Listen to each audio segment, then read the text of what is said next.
What up, YouTube? T-Moose here.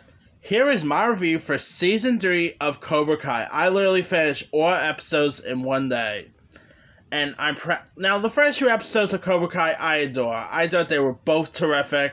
Of course, they were both, Cobra Kai was actually a YouTube original series, but they ended up moving from YouTube and moving to Netflix. And I'm proud to say Season 3 did not disappoint. I thought Season 3 of Cobra Kai was awesome. I mean, I probably even prefer over the first two seasons. Now, if you guys remember last season of Cobra Kai, oh boy, there was a really big school fight, and probably one of the best on-screen school fights I have ever seen. I thought that school fight in Season 2 was well done. I thought it was well put together.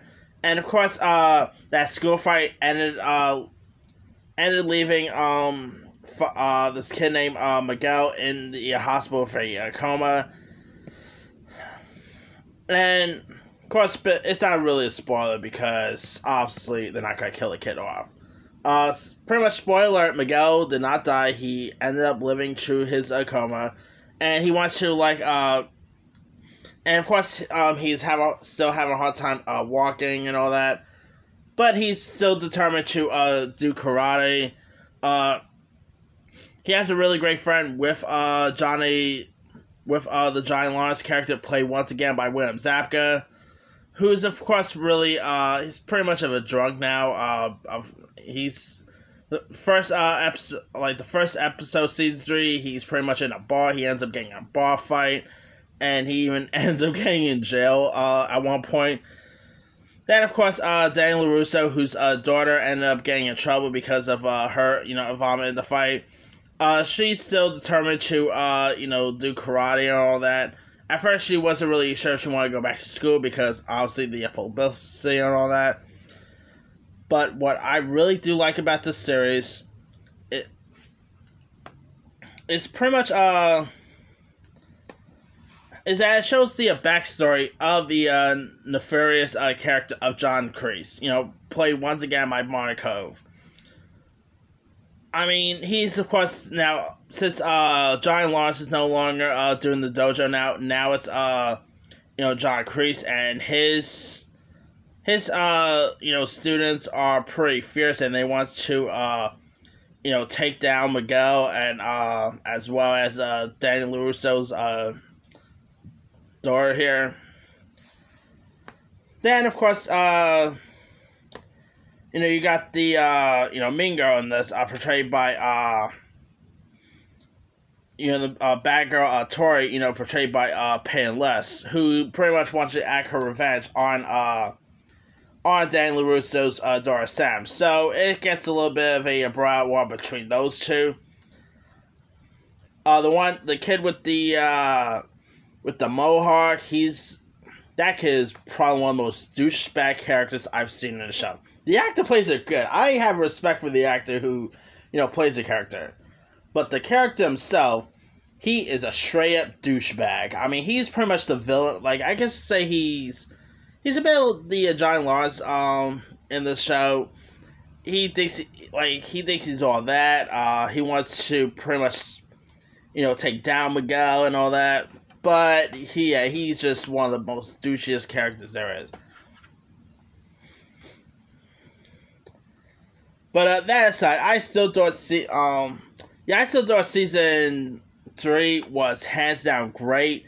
It did have some really cool karate moments. I did like the throwback of, the past Karate Kid films. I mean, there is even, I'm not really going to spoil any of the cameos, but there are literally cameos of the past Karate Kid movies who do show up in this.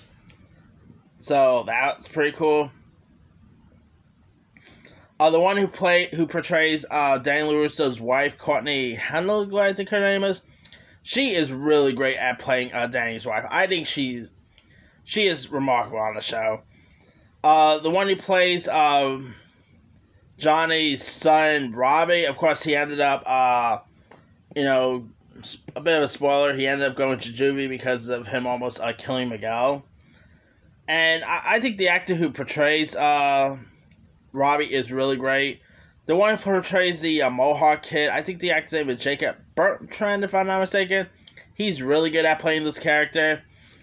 The one I think probably one of my favorite out of the supporting characters is probably this kid named Dimitri, who's part of the Johnny Lawrence's class. He's a really likable character.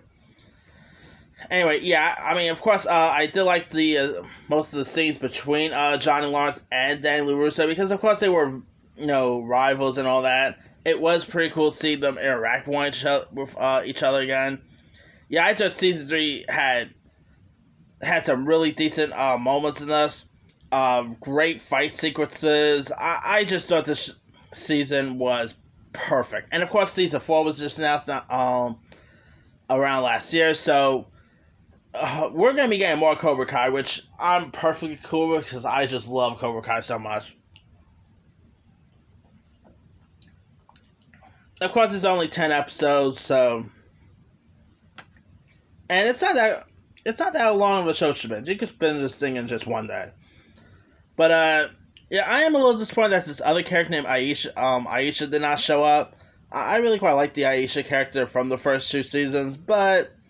Hey, not everyone is going to be available to show up. Come on. Anywho, let me leave with you guys. Have you had a chance to check out Cobra Kai Season 3? If so, what's your thought of it? Did you like it? Did you not like it? And, are you looking forward to checking out Season 4 when that premieres? Drop comments below. Don't forget to like, subscribe, hit that bell for more notifications. This is Timu signing off.